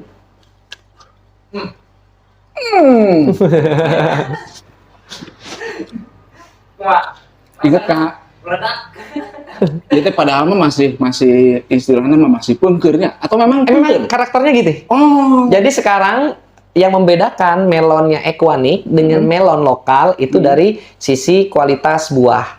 Jadi yang punya buah kita itu crunchy, juicy, seger. Kalau yang biasa lokalan kan lembeknya. Iya, lembek. Nah, ini ciri khasnya kayak gimana? Pungkernya. Iya, betul. Kayak gitu. Ini Jadi ciri asa- khasnya. Lamun ieu mah asa ABG we gitu. Gitu. Deden. Sensorna. Nah. Manis, ah? Tapi hati-hati ya. Melon aku ini teh ngarusak letah. Yang dia maksudnya. Jadi lamun misalnya nyobian di melon anu lokal teh, hese gitu. Oh, iya. Karusak gitu. Merusak lidah lah gitu. Merusak lidah kayak gitu. Pantas nggak kalau misalnya ini jadi identitas baru Kuningan, Nak? Sangat pantas. Nah, Sangat pantas. ini yang lagi saya coba gencarkan ya kayak gitu. Saya tuh ini curhat. Ya. Jadi saya tuh sebetulnya ingin mendorong ya bumdes di Kabupaten Kuningan gitu ya untuk sok atuh daripada pusing-pusing usaha naon gitu ya, usaha lele alasanna paeh kan gitu ya, usaha peternakan alasanna leungit jeung paeh deui gitu nya. Sok ini ada melon yang 75 hari teh panen gitu ya. Coba bayangkan kalau misalnya 75 hari. Berarti 2 bulan setengah. 2 bulan setengah. 2 bulan setengah. Coba bayangin kalau misalnya satu bumdes itu bisa menghasilkan 1 ton aja. 1 ton misalnya saya beli dengan harga 50 juta. Iya. Untuk PADES benar nggak? Iya, untuk PADES gitu ya. Nah, kayak gitu. Saya pun merasa dibantu karena kebutuhan banyak, ya. saya untuk supply kan bisa saya ngambilan dari Kuningan gitu. Maksud saya daripada saya ngambil dari Jawa Timur, dari Jawa Tengah gitu kan. Mendingan ngaberdayakeun yang ada di Kuningan. Tapi kemarin teh ada sedikit sedikit sudut pandang lah. Biasa kan kalau pro kontra pasti ada ya. Iya. Nah, katanya bumdes ulah kerja sama jeung Equanic mah hanya ingin nyari proyekan ngebangun greenhouse. Amit-amit lah istilahnya gitu ya. Emang kebutuhan greenhouse berapa? Kalau untuk 1 ton itu nilai investasinya kurang lebih sekitar 180 jutaan lah. Nilai investasinya ya, nilai investasi. Tapi coba kalau misalnya penghasilan 1 ton per panen itu 2,5 bulan itu 50 juta, 4 kali panen kayak balik modal. Iya. 1 tahun kayak berarti 1 tahun balik modal. Nah, itu. Daripada habis dipuguh kan. Nah, itu. Cuman ya sudahlah, saya akhirnya begini, Kang Deden, saya akhirnya ngomong ke teman-teman Equanic, ya udah kita niat baik aja belum tentu diterima dengan baik. Saya bilang gitu, udah biarin aja, kita mah nggak jangan memaksakan orang untuk bermitra dengan kita. Mau bermitra silahkan, nggak pun ya nggak apa-apa gitu ya. Kita mah supply dari Jawa Timur, Jawa Tengah juga udah besar gitu. Cuman maksud saya tuh sayang lah, istilahnya ada statement bahwa Equanic nyariin proyek dan lain sebagainya. Itu kan bagi saya itu adalah sebuah keprihatinan, kemunduran pemikiran maksud saya. Iyalah. Kemunduran 17 M itu omset aja. Iya. Per 1 tahun ya, seperti itu. Iya, per tahun. Betul. Jadi ini cobian. Maksudnya teh dipegang teh ekonomi di bawah. Yang dipasikeun maksudna lama. Sok cobian. Ya, mangga. Sok cobian. Kurut urang. Bare. Itu mah geus bosan. Itu mah geus bosan itu mah. Kalau saya buka dengan kemitraan dengan perusahaan-perusahaan ini, belum saya merambah ke pabrik-pabrik kan. Kayak gitu ya. Ini masih saya mainnya hanya di retail modern sama hotel-hotel bintang 4 sama bintang 5. Kayak gitu. Belum saya masuk ke industri. Industri itu kayak bahan baku sirup dan lain sebagainya seperti itu ya, atau misalnya minuman jus yang kemasan gitu ya, kayak dalam tanda kutip merek-merek tertentu kan ada tuh jus mangga, jus apel, jus apa gitu kan yang ada di kemasan-kemasan itu belum merambah ke sana. Nah, artinya potensinya luar biasa besar dan saya juga cukup kaget ketika beberapa mitra kayak Pondok Pesantren El Ajam, Al Multajam berkontrak dengan kita, berkontrak untuk saya beli hasil panennya. Tapi ujungnya pas mau panen mereka nggak mau jual ke kita. Kenapa? Mereka jual sendiri gitu kan. Ada pasar yang datang langsung, Kang. Kan kalau ke Equanic 50.000 mereka jual sendiri, ngikutin harga Equanic 75.000 gitu kan. Kemarin El Ajam itu panen perdana hampir 4 ton itu habis seminggu, Kang. Petik langsung. Petik langsung di sana. Iya, betul. Makanya emang boleh itu melanggar kontrak, bukan? Ya kita kan fleksibel aja gitu kan. Kita mah fleksibel, mitra punya market sendiri, alhamdulillah gitu ya. Kayak gitu. Jadi kita nggak pernah memaksakan sih. Kayak Desa Babatan juga sama, Desa Babatan kan punya tuh Pak Kuromi. Itu beliau mulai pertama dari 2024 tuh. Bahkan panen perdananya juga waktu masih zamannya Pak Ip gitu ya.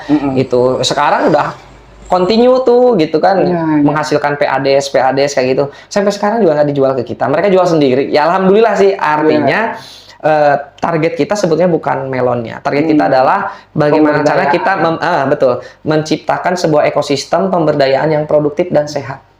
Makanya kalau di Equanic itu salamnya itu salam sehat, salam produktif. Sehat orangnya, jiwanya, akalnya, pikirannya, fisiknya, produktif, menghasilkan sesuatu hal yang untuk mereka, minimal untuk dirinya sendiri lah. Makanya gitu kan. orang-orang melon itu jarang yang rokok ya, sehat-sehat lah gitu kan. Ngerokok mah mungkin ya So, beda lagi itu. beda lagi lah. Jangan dibahas itu. Beda bab. Cuman tim saya yang kurang lebih sekitar 90 orang lebih itu, saya selalu doktrin mereka untuk anti sambat. Nah, Anti sambat. Ini ya bener. nah Di sini saya baca nih. tuh, keep calm, tenang aja dan slow gitu ya Kang Melon gitu Wallace. kan. Di belakangnya ini ada tulisan anti sambat. Anti sambat. Anti sambat. Ya, Ya, naonan. tenanaon sih ngananaonan gitu kan. Ngananaonan. Nah, gitu. Jadi anti sambat ini sebuah ungkapan semangat saya ke anak-anak muda Kuningan bahwa dengan ngeluh itu bukan jalan keluar kan. Ngeluh bukan jalan keluar. Iya, Ya. betul kan? Erek sakumaha diratapin oge daku ngeluh mah mal beres gitu kan. Ya, ya. Maka ulah tong sok ngeluh. Anti Ya. sambat itu kan bahasa Sambat gitu kan, Jawa ya. ya. Bahasa Jawa sambat itu ngeluh ya. Ngeluh gitu kan, jadi anti ngeluh gitu ya. Cuman kalau ditulisnya anti ngeluh panjang teuing jadi anti sambat teh gitu Sambat. ya. Anti sambat gitu ya. Deus. Ya teu nanaon sih ngeluh ngananaonan gitu kan. Ngananaonan, ya, ya. Bener tuh kan? Teu nanaon sih ngananaonan gitu kan. Nah, makanya ini yang selalu saya kampanyekan. Iya, makanya nih makasih nih kaosnya. Iya. Mudah-mudahan saya nggak nyambat-nyambat lagi. Iya, betul. Banyak kan, aduh, nah, orang daki ada, dan jadi bukan jadi jalan keluar. Iya. Jalan keluarnya cuma apa? Action. Ya, action. Tidak perlu menunggu hebat untuk memulai, tapi perlu memulai untuk menjadi hebat. Nah, mantap. Bener nggak kan? Iya. Lamun orang tengah mulai, jadi hebat nak gitu kan? Kalau tadi kembali ya, kan saya kepikiran jadi ke Kuninganan ya. Siap. Tadi modal potensi begitu besar, Mm-mm. tanpa harus kita capek-capek riset. Betul. Gitu kan. Saya berharap sih ini ditangkap gitu kan sama mangku kebijakan ya, terutama Pak Bupati. Kalau Pak Kadis Pertanian kan kayaknya sudah sering ya. Sudah support lah, betul. Support ya. Betul. Tapi nampaknya perlu juga mungkin ditangkap sama BUMD-nya atau para kepala desa nih yang tergabung dalam abdesi. Betul. Bagaimana kalau ini disupport gitu kan dengan cara ya itu alokasi 180 tapi manjangan gitu Iya, ya. 180 kan ya. Gitu. Kalau investasi ya berarti. Tapi kan gini Kang, ini kadang-kadang ketika saya mengeluarkan nominal, oh ini nilai investasi, dikiranya saya nyari proyek ya. gitu kan, padahal ya nggak sama sekali lah. Kita mah sebetulnya lebih kepada nilai pemberdayaannya. Bagaimana caranya permodalan yang ada di desa itu bisa produktif gitu kan. Karena punten saya itu udah hampir datang ke 147 desa di Kabupaten Kuningan. Udah didatangin? Saya datangin itu untuk survei potensi kan. Bukan langkah kampanyenya, tapi mau nyala naon gitu. Bisa.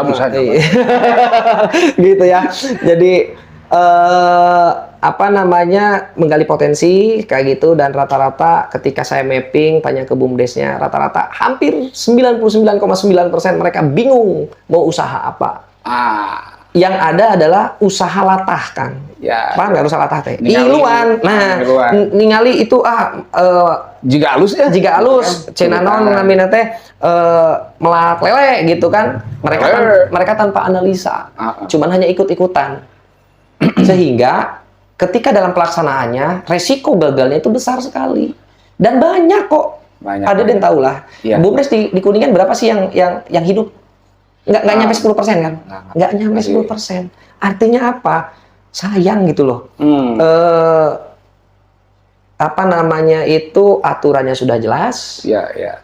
Anggaran geus aya, gitu kan. Tapi hanya sebatas dijadikan seremonial saja. Geus nu penting mah aya RPJ, tahu nggak teh? Nah, gitu. Nah, kayak gitu. Justru kita itu mendorong sok sing produktif. Butuh berapa luas sih? Untuk Itu greenhouse cuman untuk kapasitas 1 ton ya, kapasitas 1 ton 10 kali 20 meter, 200 meter. Kecil padahal. Iya, betul. Kecil banget gitu kan. Nggak capek, nggak ribet gitu kan. Terus maksud saya, Equanic ini hanya menggaris besar adalah membina sampai mereka kita kenalkan cara budidayanya, kita dampingi, dan itu gratis kan. Kita dampingin, setelah itu hasil panennya tuh usah pusing-pusing ngajualna ke mana, sok kami aja yang nerima, dan itu pun saya fair kok Ya. dengan harga 50.000 per kilo dibandingkan ngejual ke pasar induk cuma 20.000, 15.000 per kilo, ke kita dibeli dengan 50.000, udah jauh lebih tinggi gitu kan. Artinya supaya saya juga memecut atau men-trigger kepada rekan-rekan di BUMDes bisa lebih produktif, Ya. menghasilkan lah kasar nama gitu ya, atau udah lucu gitu kan. Apalagi sekarang kan dengan ada kebijakan tuh dari Pak Presiden, dana desa 20%-nya untuk program ketahanan pangan dipakai untuk penyertaan modal BUMDes. Ya. Betul kan? Ya.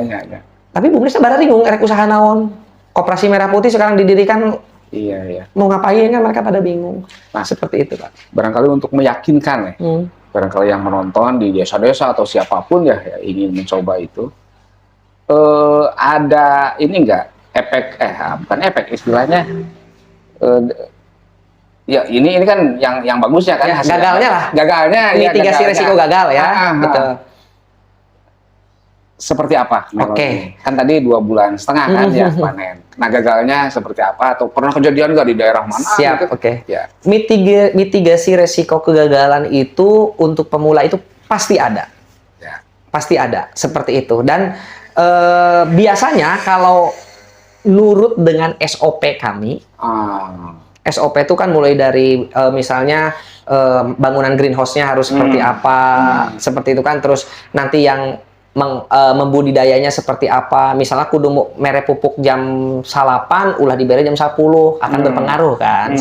Nah selama ini kita resiko gagal itu adalah hanya masih di serangan ini Kang, apa namanya, embun tepung.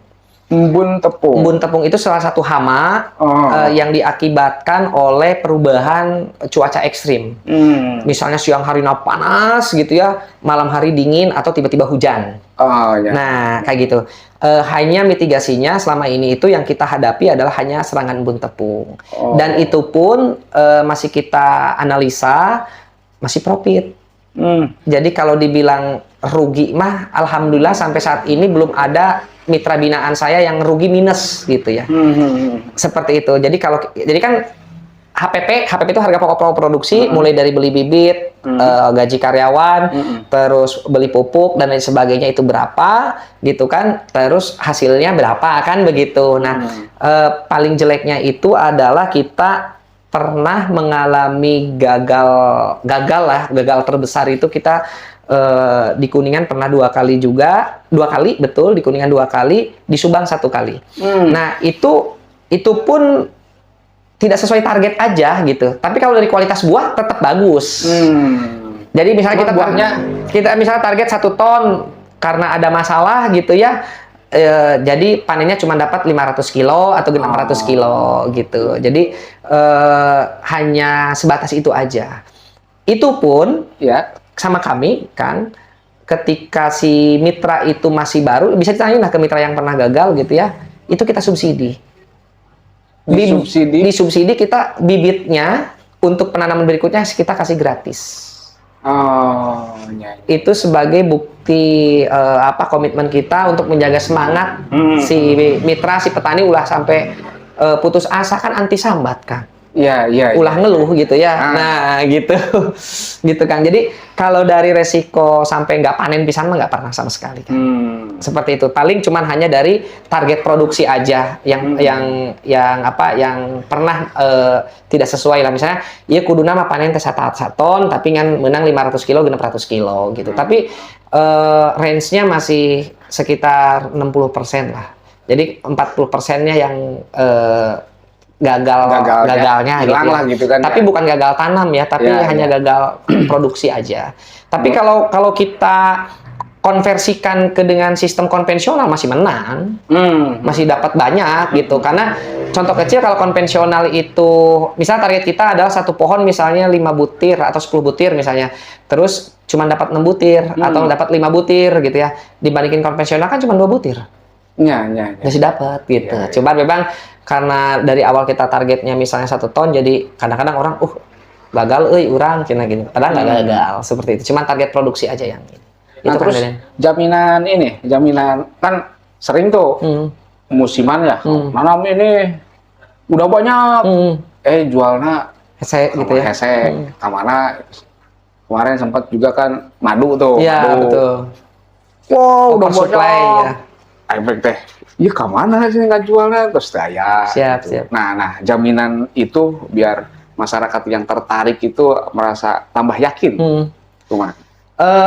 Memulai sebuah usaha itu tentunya adalah dari modal yakin ya. Kalau memulai sebuah usaha nggak yakin, ya pasti jelas tidak akan sesuai dengan apa yang diharapkan, gitu kan? Dalam agama pun dan Tuhan pun kan ngomong apa yang aku berikan padamu sesuai dengan apa yang kau pikirkan kepadaku, kan begitu. Iya. Nah, ini doktrin, doktrin ke diri saya. Saya selalu berpikir positif. Saya nggak boleh berpikir negatif. Nah, kalau berbicara masalah jaminan tadi saya singgung market share kita baru 3%, terus target juga tadi dari kebutuhan nasional kita cuma main di 0,01%. Artinya adalah tinggal dari Equanic ini pinter-pinternya ketika nambah mitra berarti harus nambah nyari marketing, saya harus nyari tambah supply ke mana lagi. Makanya saya punya 90 lebih mitra kan, itu semuanya berjadwal kan. Jadi kita kasih jadwal, jadi nggak serempak gitu ya. Jadi nanti ada scheduling gitu kan. Minggu ini panen di sini, minggu depannya panen di sini, minggu depannya panen di sini. Dan itu sudah kita buat sistemnya kan. Jadi sudah buat kita sistemnya. Makanya semua mitra kita sebetulnya kalau dibilang jaminan ada sih jaminannya, kita kontrak kan selama 5 tahun. Jaminannya kita kontrak ada yang 1 tahun, kita minimal 1 tahun, ada yang 2 tahun, ada yang langsung 5 tahun, tapi kita maksimal 5 tahun. Selama masa kontrak itu si mitra mah nggak usah khawatir karena kekuatan hukumnya udah jelas. Aya kewajiban Equanic kudu meuli. Artinya Equanic mau lagi oversupply ataupun tidak harus dibeli. Itu mah harus dibeli. Jadi si mitra mah nggak punya pemikiran apapun gitu ya. Nah makanya dari dasar itulah manajemen saya itu harus mikirin bulan ini tuh supply kemana aja, kebutuhannya berapa, terus kebutuhan produktivitasnya dari mana saja. Nah itu sudah terjadwalkan kan, seperti itu. Jadi termasuk ini misalkan ini kan manis nih, ternyata ada yang kurang manis misalkan, itu juga pasti dibeli. All grade. Nah ini kelebihannya kita juga, kita nggak nge-grading. Grading kita adalah di internal Equanic kan. Wanita, iya betul. Jujur saya, kalau yang kualitas premium itu dibeli 75.000 per kilo. Ini satu butir ini berapa kilo? Ini 1,2. Ini karena ini grade-nya ekspor, Kang. Jadi kalau grade ekspor itu tidak boleh bobotnya lebih dari 1,6 kilo. Karena kalau orang luar negeri kalau buka buah sekali dibuka harus langsung habis. Tesiga orang mah kerisukan deh. Nah, gitu. Betul. Nah, ini sebenarnya ini udah grade ekspor, cuman kemarin ada luka-luka ini sehingga nggak lolos QC gitu. Nah, ini kalau kita masukkan dari grade premium, kita masukkan ke retail Indonesia, yang rejekan ini masuknya ke grade A. Grade A ini dengan harga 65.000 per kilo. Grade B itu ada lagi grade B, itu harganya per kilonya itu kita diterima di harga 47.500. Seperti itu, 47.500. Nah, saya subsidi silang kan rugi kalau ngajual grade B jadi 47.500, belinya 50.000, rugi 2.500 per kilo, masih katutup lah dari grade A sama grade premium. Nah, itu prinsip manajemen saya, subsidi silang. Gitu, Deden. Ini barangkali ada yang tertarik nih, boleh disebutin ya nomor HP nih. Iya. Atau nomor yang bisa dihubungi lah. Tapi ada di IG ya? Ada di IG. Jadi IG-nya apa tuh? Denaya Premium Melon. Denaya Premium Melon. Bisa itu barangkali yang itu IG-nya IG resmi kita Denaya Premium Melon. Dan alhamdulillah mohon doa juga Deden ya, ini di depan kita nih ada maskot nih. Ini buat di kita ya. Betul. Ini maskot ini adalah maskot Nusantara Melon Fest. Mohon doanya mungkin dari masyarakat Kabupaten Kuningan, kita ingin memberikan sebuah kebermanfaatan untuk Kabupaten Kuningan melalui event nasional Kreswan Nusantara Melon Fest 2025 yang mana nanti Deden ini akan kita laksanakan puncak acaranya di bulan Oktober 2025. Tanggalnya masih rahasia. Venue-nya pun masih rahasia karena nanti akan ada launching resminya. Gitu. Jadi Nusantara Melon Fest ini kita persembahkan dari hasil kerja keras kita di Equanic yang tadi saya panjang lebarkan itu, bagaimana caranya kita bisa terus menebar sebuah kebermanfaatan kebaikan yang berkelanjutan. Jadi kita punya tagline kebermanfaatan kebaikan yang berkelanjutan. Melalui Nusantara Melon Fest ini memberikan efek perputaran ekonomi baru khususnya di Kabupaten Kuningan melalui Nusantara Melon Fest 2025. Rangkaian acaranya panjang, itu mulai dari pre-event 1, kemarin kita sudah laksanakan di Erion Space, launching logo ini, logo Melon Fest-nya, seperti itu, launching maskotnya ini, terus kita juga punya video klip resmi, video klip resmi Nusantara Melon Fest, dan itu anak-anak Kuningan semua, kolaborasi anak-anak Kuningan semua, dan itu sudah kita daftarkan ke Haki dan sudah terdaftar di semua platform digital dan bisa diakses di 38 negara. Luar biasa. Nah, jadi saya ingin memperkenalkan Kuningan itu secara luas kan, kayak gitu, melalui video klip Nusantara Melon Fest. Nanti free event 2 sekarang lagi dilaksanakan. Itu kegiatan Pan Football Championship 2025. Lapangan Ancaran. Yang mana itu kompetisi sepak bola under 20. Kebetulan saya wilayah 3 Cirebon kan. Dan alhamdulillah saat ini lagi babak penyisihan. Nanti di babak finalnya kita menggandeng legenda-legenda Persib Bandung. Kayak gitu. Alhamdulillah nanti hari Senin tanggal 14 Juli coach iya betul, coach Jajang Nurjaman akan memberikan coaching klinik ke anak-anak muda Kuningan. Terus ada Tantan, ada Atep, ada Bang Madi Wiryawan, terus ada Jajang Sukmara juga, Mas Haryono insya Allah akan datang ke Kuningan, memberikan coaching klinik, memberikan hiburan gitu ya. Dan itu merupakan rangkaian dari Nusantara Melon Fest. Jadi judulnya aja Nusantara Melon Fest, tapi di dalamnya lebih kepada kita pemberdayaan generasi-generasi muda Kuningan berbagai multidisiplin.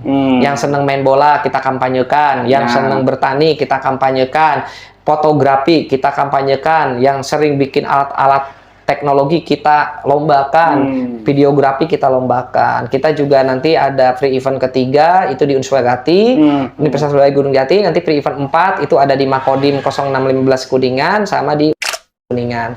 Pre-event 5-nya baru launching tanggal sama lokasi pelaksanaannya. Dan event Nusantara Melon Fest ini alhamdulillah Kang Deden itu kita dapat apresiasi yang sangat luar biasa. Bahkan orang-orang yang kita datengin audiensi sampai tingkat kementerian nggak percaya kalau event ini diselenggarakan dan dikonsep oleh asli anak-anak muda Kuningan. Anak muda Kuningan. Dan betul, kalau Kang Melonnya. Betul, dan kita saat ini lagi menempuh 2 sertifikasi untuk event itu, Kang. Jadi kita nggak main-main. Event ini kita konsep terstruktur, masif, dan terencana dengan baik. Kita lagi menempuh 2 sertifikasi. Satu sertifikasi ISO 9001 2015 tentang manajemen mutu. Saya ingin mempersembahkan sebuah mutu event yang terstruktur rapih, segala administrasinya dan sebagainya, dan itu sudah kita proses kurasinya. Makanya pemberkasan dari mulai surat, pemberkasan dan semuanya itu harus rapih. Nah, itu kita lagi menempuh ISO 9001 2015. Yang keduanya nih yang tak kalah keren nih. Ini kita lagi menempuh sertifikasi Green Label Event. Green Label Event. Ketika berbicara masalah Green Label Event, banyak sekali perintilan-perintilan yang harus diperhatikan. Salah satunya adalah tentang keberlangsungan, keberlanjutan, ekologi, sumber daya alam. Kayak gitu. Di event ini kita rencanakan, Kang Deden, untuk menempuh Green Label Event itu, satu, kita tidak memakai air yang ada di lokasi venue untuk menghindari isu penurunan muka air tanah. Bayangkan kalau misalnya di satu wilayah tiba-tiba datang 10.000 orang pakai air di sana, pasti kan habis. Nah, betul. Jadi itu kita air datangkan dari luar venue, dari perusahaan-perusahaan penyuplai air lah, tangki-tangki air gitu ya. Itu yang pertama. Yang kedua adalah limbah toilet terutama nih, itu tidak boleh nyentuh tanah, lokasi venue. Sedetail itu, Kang. Jadi dari toilet portable nanti kita siapkan. Ini kita perlu lahan sekitar 1 hektar untuk event ini. Karena ada 300 booth kayak gitu.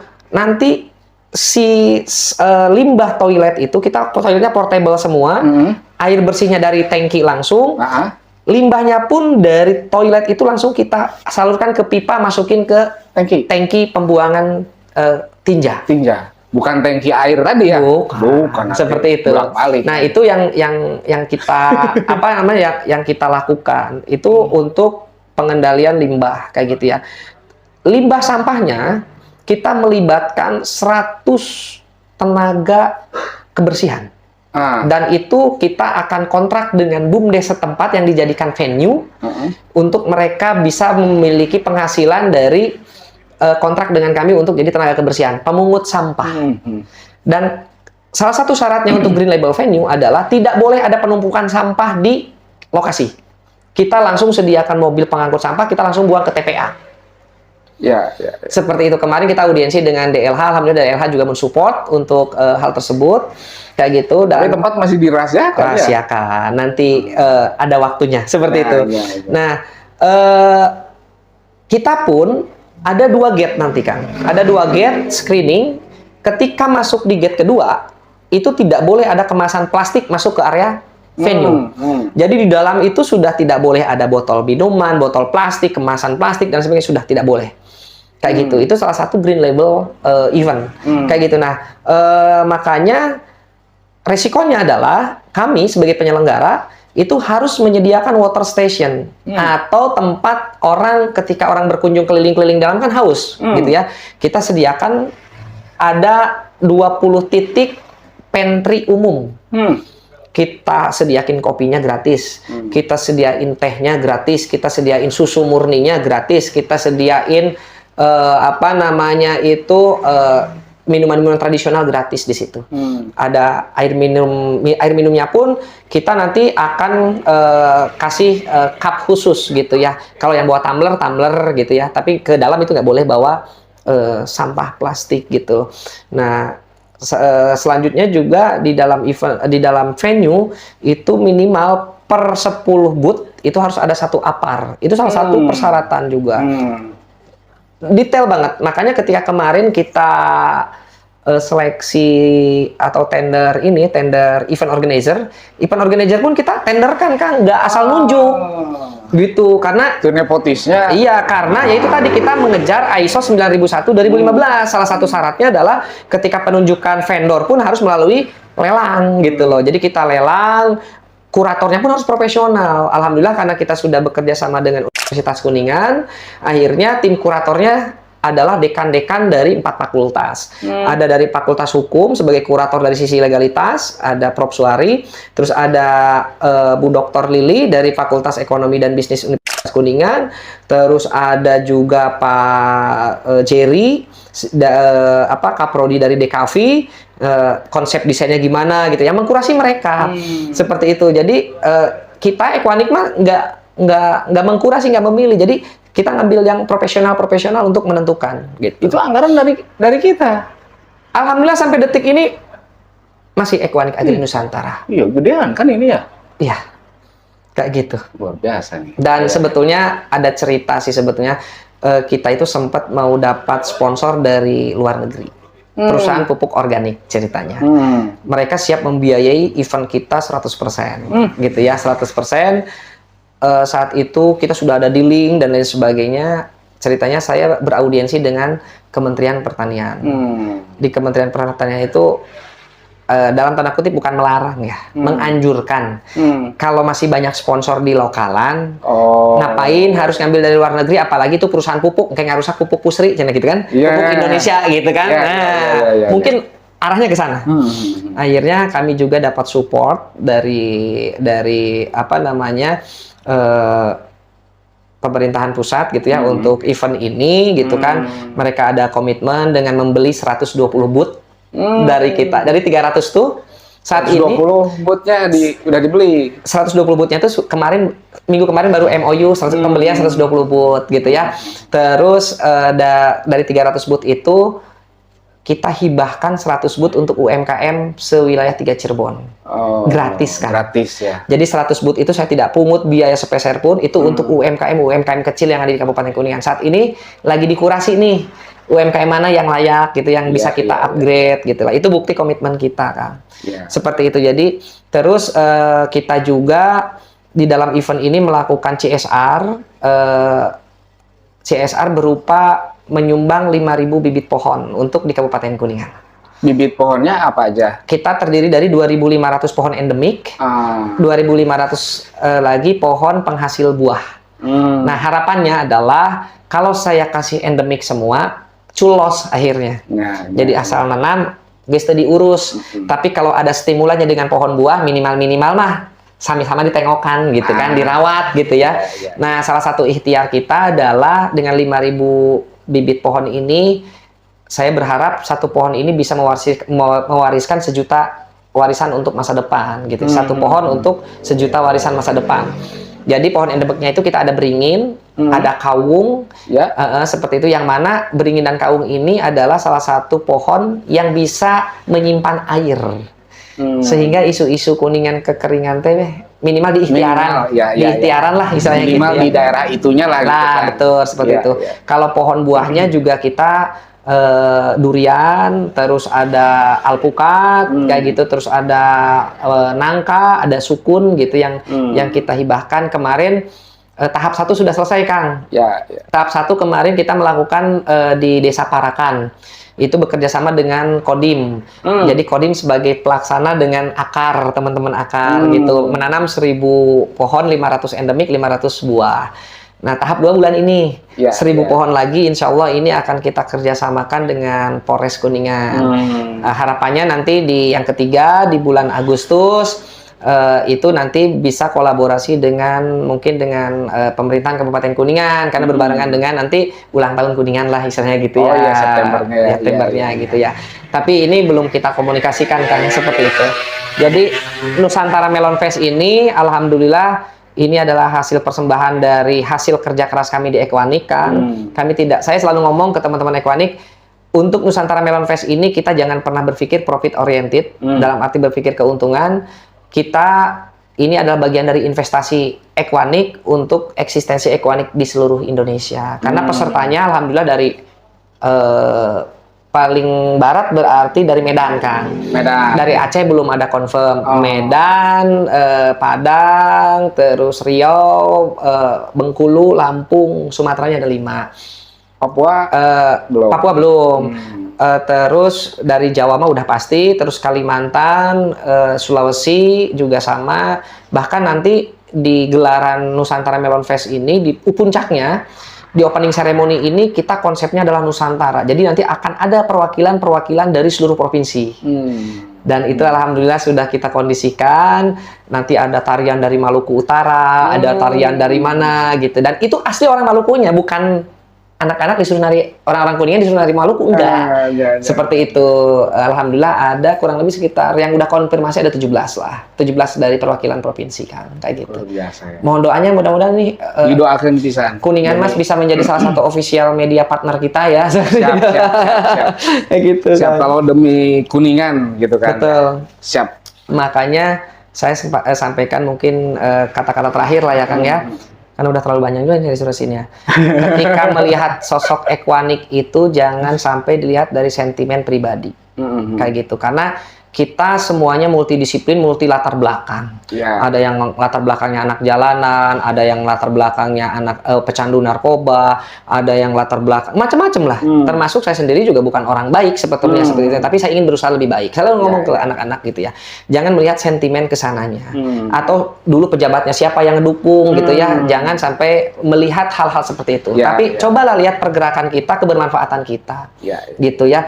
Jadi jangan saya selalu menyampaikan ke rekan-rekan di Equanic Agri Nusantara bahwa kita apapun gitu ya yang menjadi resiko itu adalah merupakan dari sejarah perjalanan Equanic Agri Nusantara. Tidak perlu menunggu hebat untuk memulai, tapi perlu memulai untuk menjadi hebat. Gitu, Kang Deden. Luar biasa tadi. Ya, ternyata saya juga baru tahu nih kisahnya nih. Menarik juga dan kelihatannya memang cocok untuk dijuluki petani milenial ini ya. Amin. Usianya kan ini ya, Usia baru mau 37 lah. 37 ya. Iya. Masih muda. Tapi kelihatan masih muda ya, masih 24 tahun kelihatannya. Masih mahasiswa gitu. Iya. Siap.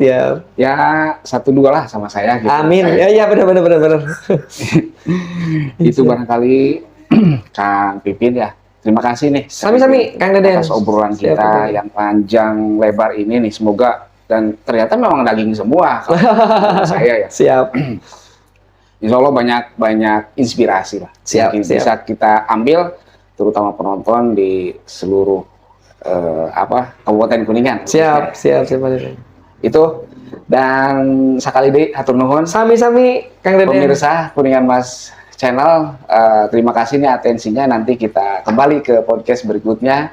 Wassalamualaikum warahmatullahi wabarakatuh. Waalaikumsalam Dan warahmatullahi wabarakatuh. diakhiri nih, Sampurasun. kita akan katanya mau nerima itu Iya, ya. betul nih, kenang-kenangan. Kenang-kenangan nih. Mungkin Cendera mata nih, Kang, asik. ya siap. Ini adalah ini Nusantara resminya Melon Fest 2025. Mudah-mudahan nanti di podcast selanjutnya kita bisa secara khusus membahas tentang Nusantara Melon Fest ini, Kang. Ini siap. Siap, seperti kalau sekarang ya. kan berbicara masalah ekonomi secara keseluruhan.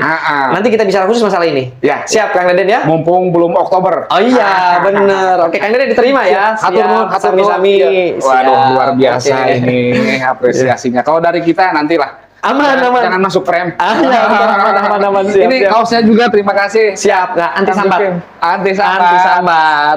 Tena naon sih, ngana naonan gitu. Siap, oke. Siap tadi.